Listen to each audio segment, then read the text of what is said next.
Now, the discovery for use that Alhaji Atiku Abubakar and the PDP embarked upon in the United States. Yes, yesterday, the CSU, Chicago State University, has now complied with the ruling of the Courts of Justice, Judge Gilbert and Judge Nancy Maldonado, and has met the deadline.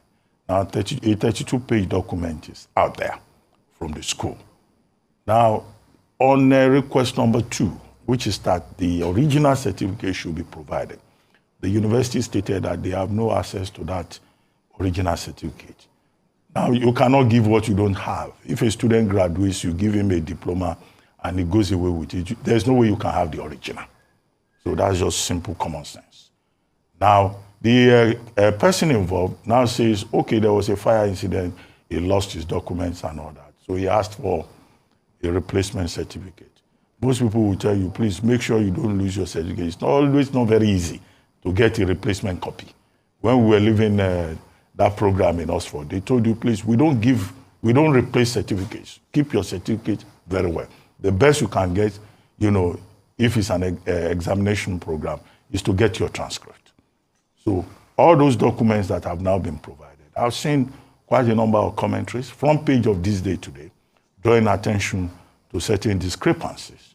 A piece by Farouk Berogi also drawing attention to certain discrepancies about gender, about qualifications for admission, and all of that. Okay, the question therefore is, are there smoking guns in what the Chicago State University has released? We cannot sit here and declare that there are smoking guns without a proper perusal, examination, of what has been provided. The only caveat to that is that the same Chicago State University said certain discrepancies that have been observed were as a result of clerical error. But there will be a deposition today by a CSU designee who is going to appear before the court and defend some of these issues, I guess under interrogation. And, many of these issues will come up and we'll probably have more clarity. Now, the second point is that even if there are smoking guns, what weight, of what relevance would all of this be before the Supreme Court of Nigeria? Imagining that the team, the Atiku Abubakar team, continues to quote order 2 of the Supreme Court rules. The question would then be, the second question, beyond the smoking gun issue, would be, can the order of court, which is procedural, can it be superior to what substantive law says, particularly in the Electoral Act, and also, in the Constitution itself, which I tried to explain yesterday about the efflution of time. Number 3 point, beyond these 2 that I have made, is that, look, I still stand by the point that, look, at the end of the day, all of this may serve no purpose other than the fact that the Atiku camp has been able to go on a voyage of discovery, and has brought up these issues that people are playing up within the public domain, okay, for basic reasons. This whole point about, open justice, the public interest, the interest of the electorate, and all of that, beyond legalism, as Osita Chidoka has argued in another issue. And I go to the point raised by Osita Chidoka. Osita Chidoka raised the point about the value of our institutions. Why is it that to authenticate, to find little details about somebody's qualification, we have to be relying on a foreign jurisdiction to embark on a discovery for use? After all, when you apply for a position, you fill for a form, right? And you even go for security screening. They tell you that the security agencies have looked at your documents. Now, this is a comment on the value of our own institutions. And they've been at it. So they are ineffectual. And I think that point is a moot point. Another point that Osita Chidoka raised is that, look, for future purposes, we will have to resolve all these issues about qualification, about age, and all of that before anybody is sworn in. And that's why I keep saying, I hope some people are taking notes and trying to see what can we learn from all of this. The number 5 point, I think I've reached number 5 point that I would like to make, is that, okay, all of a sudden, I even find all of this very suspicious. All of us are running after a certificate, which grade, which this, and all of that. Major issues of the day have been abandoned. The naira to the dollar now is over 1,000 naira. Many parents are already withdrawing their students from schools abroad. There is a strike that Labour promised that has not happened. We've now been told that we should wait while we continue to deal with the crisis that we're talking about. Even the issue about Mohbad, that everybody, including superstars in Nollywood and elsewhere, got involved in. Nobody is talking about Mohbad now.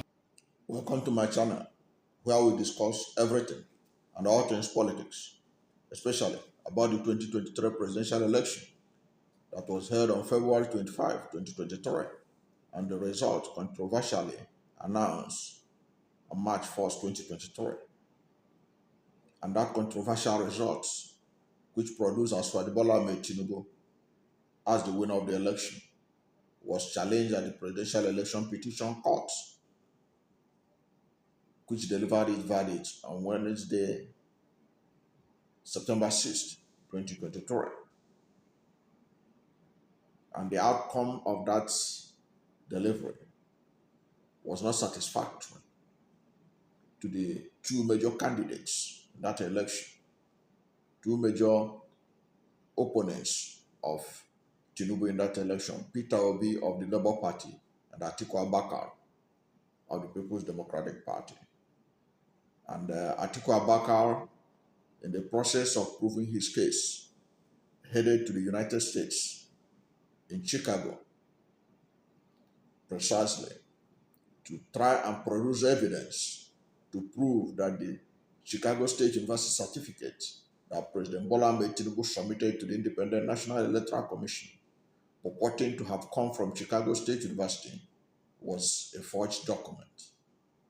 Now, the matter at the U.S. court is over.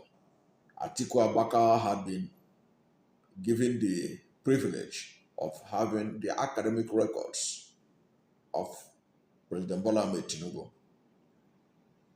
And as a result of that, there are so many interpretations of what these documents, the significance of these documents in Atiku Abubakar's efforts to prove the case of forgery against President Bola Ahmed Tinubu at the Supreme Court.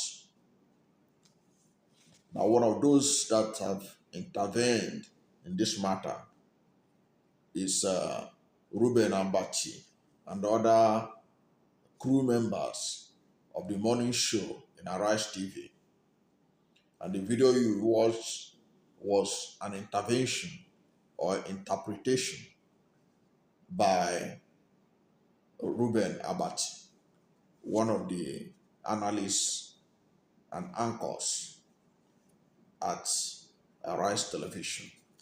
And many of the analysis he gave in that short video you watch were faulty. And that's what we want to expose now, the faultiness of that his assessment. Because that his assessment, as far as I can see it, was to muddle the water and send signals that are not what ought to be.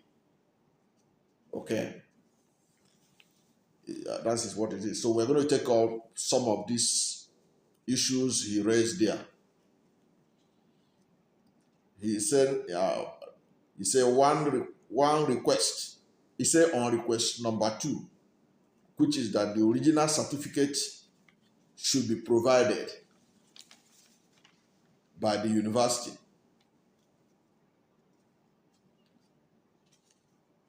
And that in that particular request, that the university stated that they have no access to that original certificate. And he went on to say that you cannot give what you don't have. He said if a student graduates, you give him a diploma and he goes away with it. There is no way you can have the original. But that is a fact. Everybody knows it. Even universities in Nigeria, if your certificate got lost, you are not going to get the original certificate back. What you will get is to whom it may concern or something like that. You can't get the same original. So it is not, what he's saying was not rocket science. And he went on to say that that is just simple common sense. Now he was now making reference to that of Tinubu. He said now the person involved said there was a fire incident. That was the first time I'm hearing that there was fire incident. And he lost his documents and all that. The one I know about was that Tinubu claimed that his documents were carted away by the military who invaded his place during the time for struggle for democracy and carted away his document, which is almost like a kind of story we heard from former President Muhammadu Buhari, that the military carted away his certificates. And he went on to say that, and he asked for a replacement certificate. So he claimed that Tinubu asked for a replacement certificate.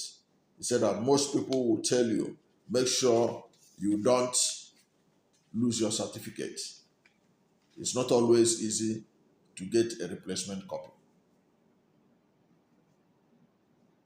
Well, from the deposition that was made by the Chicago State University, they said that President Bola Ahmed Tinubu did not ask for a replacement of his certificate.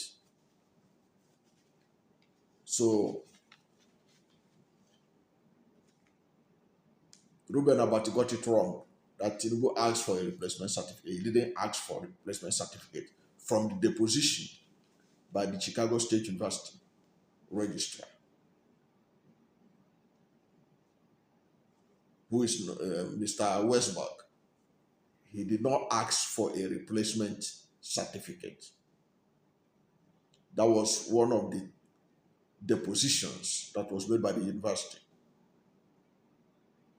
in their effort to dissociate themselves with the certificate that was submitted to the INEC, purporting to have come from them.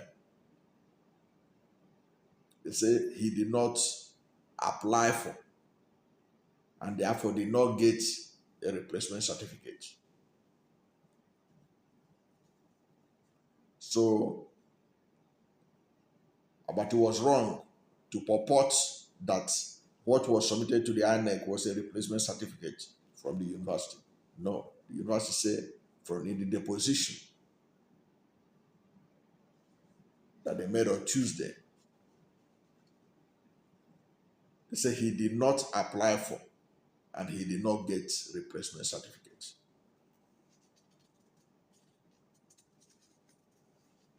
So that's it.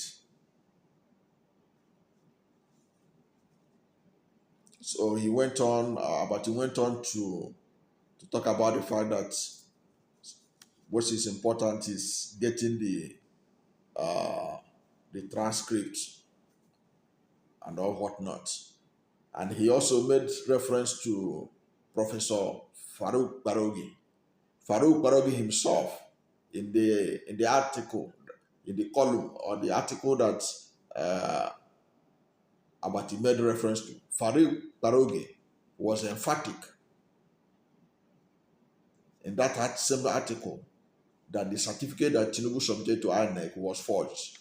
You can go and read Farouk Barogi's intervention on this matter. But Abati, who read the same article, was silent on this particular assertive statement by Professor Farouk Parogi, that document that was submitted to INEC was forged. That was what Professor Farouk Parogi said in that article. But Abati was silent on this because that was the smoking gun that was in the article by Farouk Parogi, a Nigerian professor that is based in the United States. But he didn't mention that aspect.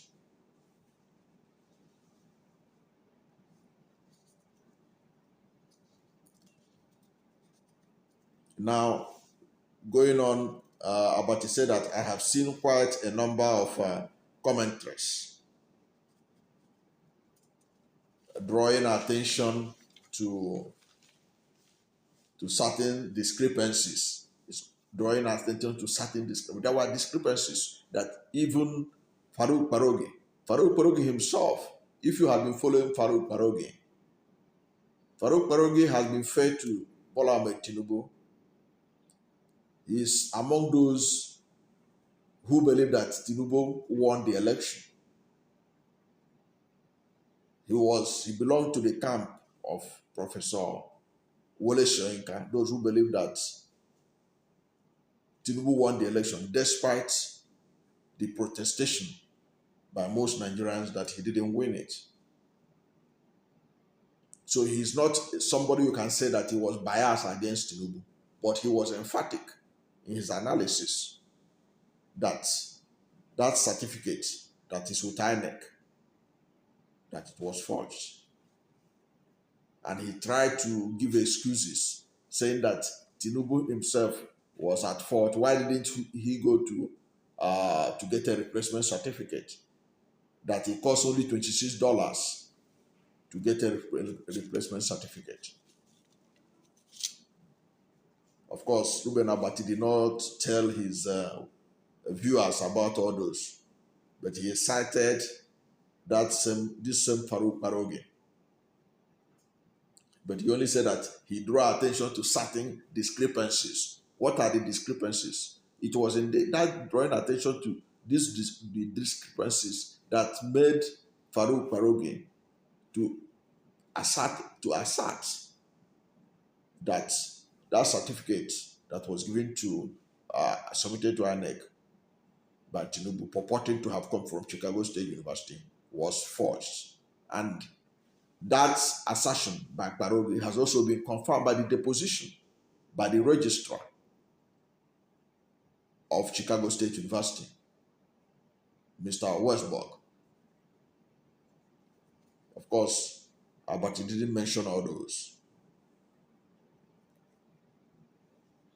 Now he went on to give the impression. I now ask, okay, the question there is, are there smoking guns? Are there smoking guns? There were smoking guns. By about reading that Parogi article, he ought to have known that the smoking gun was revealed even by Parogi before the deposition. The deposition was the final nail on the matter.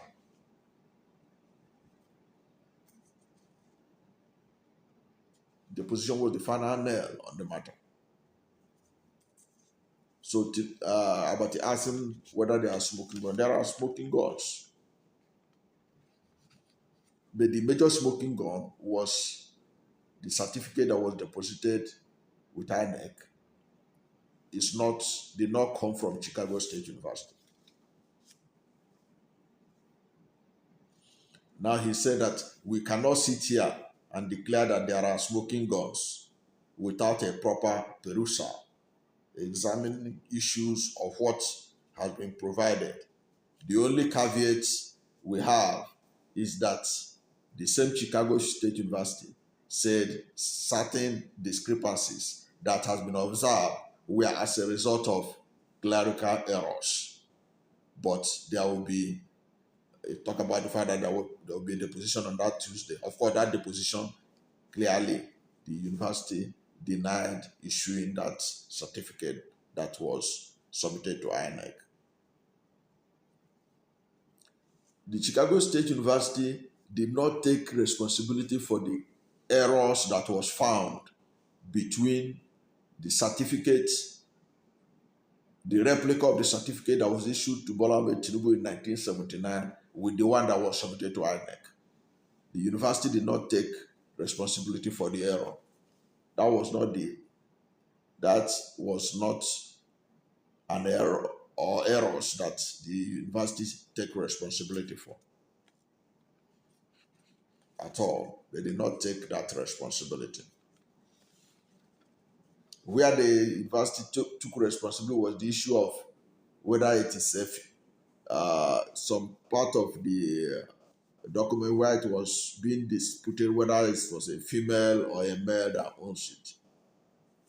That's where they talk about clerical error. But in terms of the certificate, the discrepancies, because some of the discrepancies between the certificate that was submitted in INEC and the one that was given to Atiku Abubakar as a replica of what the Chicago State University certificate of Tinubu looked like in 1979.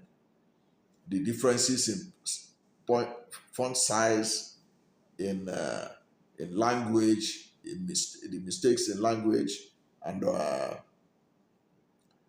issue of different logos. The university did not take responsibility for that. It was Tinubu in their defense, initially when this matter came up, that Tinubu in their defense blamed it on clerical error, that unnamed clerk was responsible. But that is no more relevant as long as the university itself has said that they had no hand in that certificate that was with INEC.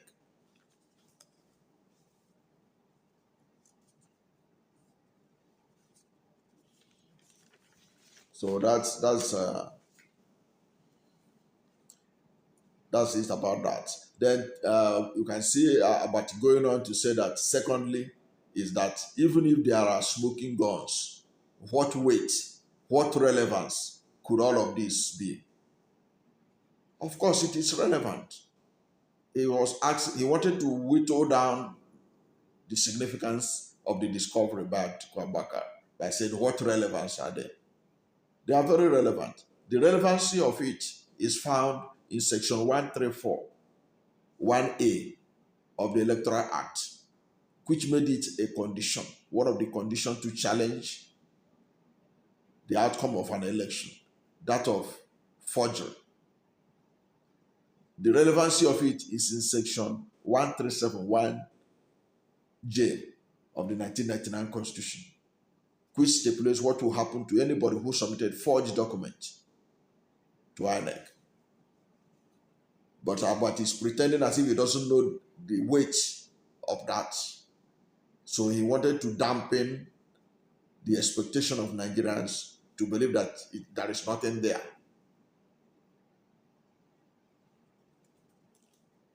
So he's asking, what is the weight? What is the relevance of it? I think I have made it known now. The relevancy of it is the issue of forgery is in violation of section 134, 1A of the Electoral Act. It stipulates what happens to anyone who violates this. It renders the person's victory a nullity. You can also get it in section 1371J. And even if you go further to that, the Supreme Court in Agi versus the PDP, the Supreme Court in that verdict had defined forgery as bringing or presenting or attaching or submitting a document not made by the agency which is purported to have made such a document. If this doesn't look weighty to Abati, I don't know what should be weighty to him. So if Atiku Abubakar could prove this based on the deposition by Chicago State University Registrar, I don't think that's anything as weighty or as smoking gun as this discovery by Atiku Abubakar.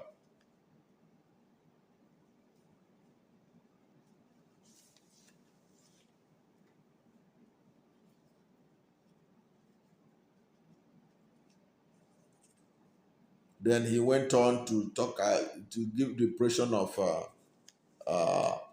whether the Supreme Court will look at the substantive matter or whatever.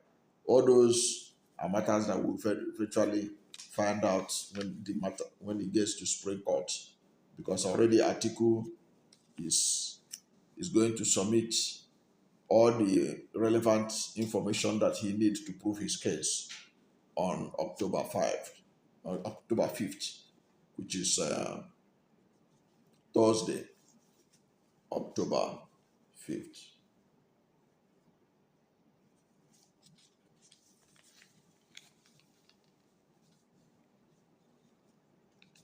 Now, he made reference to Osita Chidoka article and talk about the fact that Osita Chidoka had made presentation in his statement. Osita Chidoka has suggested that election issues should be thrashed out before anybody is sworn in. This is not new. A lot of people have been saying it since after the election.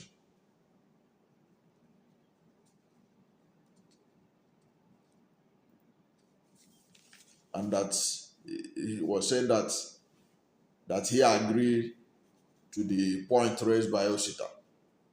He said Osita raised the point, the value of our institution.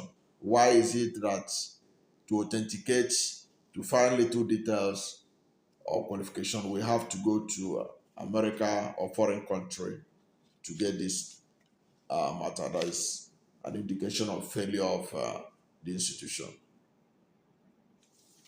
Which, of course, in that particular score, I agree, and most Nigerians will agree with Osita Chidoka, that going forward, that we should ensure that all these matters are settled before anyone is sworn in. That will require an amendment to the Constitution.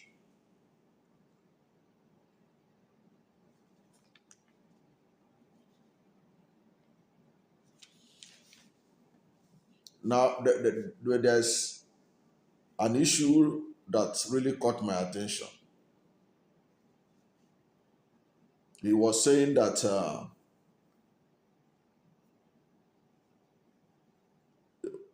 that going forward, he was giving the impression that there is nothing that is going to change now. Whatever Atiku is bringing, that is not going to change anything now, and that it is now left for, perhaps it will be used when Tinubu will be going for his second term.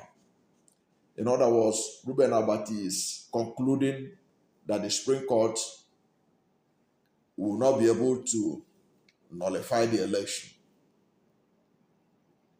or will not nullify the election, because he has already said that from his statement, which we watch in this video. He has concluded that he said that what relevance will be all these documents and all these issues that are being discovered now. He said the irrelevancy will only be maybe when Tinubu will be looking for second term. Who tells him that the Supreme Court cannot invoke Section 137, 1J? Because he was also spreading that same impression that the Supreme Court is not likely to admit what Atiku will bring from Chicago and all that. But we know that there are different opinions on this, that there are instances when you get overwhelming evidence that the Supreme Court cannot just overlook, they have to look into it. And those are the things that Atiku Abubakar is banking on. So if the Supreme Court decide to admit it, and it was established that the certificate that was submitted with INEC was forged, there's nothing that stops Supreme Court from nullifying the election, just as the way it nullified the election of of the governorship election in Bayelsa State that was won by the APC, and the election nullified because of certificate forgery against the deputy governor or deputy governorship candidate or deputy governorship elect of Bayelsa State. The election was nullified, and the Supreme Court declared PDP the winner of the election, and their candidate, Doyeduri, was sworn in. Now, he now tried to make light of the whole thing. Say, why is it that all of a sudden everybody's talking about Tinubu certificate? Nobody's talking about Mohbad death. Tinubu certificate is more important than Mohbad's death right now and for a long time to come. Mohbad's death, as unfortunate as it was, is not as significant as this matter. We're talking about the presidency of Africa's most populous country. What are the criteria for somebody to be there? Is there no moral and legal authority that somebody who wants to be there must be above board? The idea that even there was suspicion that an occupier of that position forged the certificate submitted to INEC should be of concern not just to Nigerians, to the international community. So it must take precedent over Mohbad death, as bad as that was. So he was trying to make light of it as Nigerians were paying attention to something that doesn't matter. And they have abandoned the issue of the economy. They have abandoned this. All they are talking about is the certificate. It is very important to talk about that certificate so that we know the person occupying the presidency. The certificate submitted to INEC, is it forged or is it genuine? It should be of concern because the person is holding the fate of over 200 million. Mohbad is dead, is gone, but this one is in charge of a country. So it's important that attention is paid to it. And it's also important that Supreme Court look into the matter because you are talking about the leader of a country like Nigeria. And then if this thing is not properly addressed, it will reinforce the perception of Nigeria as a fantastically corrupt country, according to David Cameron, former Prime Minister of Great Britain. Thank you for watching this video. And if you are new to my channel, you have not yet subscribed to my channel, please subscribe to my channel, hit the subscription button, hit the notification bell. When you subscribe to my channel and hit the notification bell, anytime I have a new video, you will be among the first to know. God bless you. And please don't forget to like this video because when you like it, Google will rank it high and recommend it for more people. Thank you and God bless you and yours.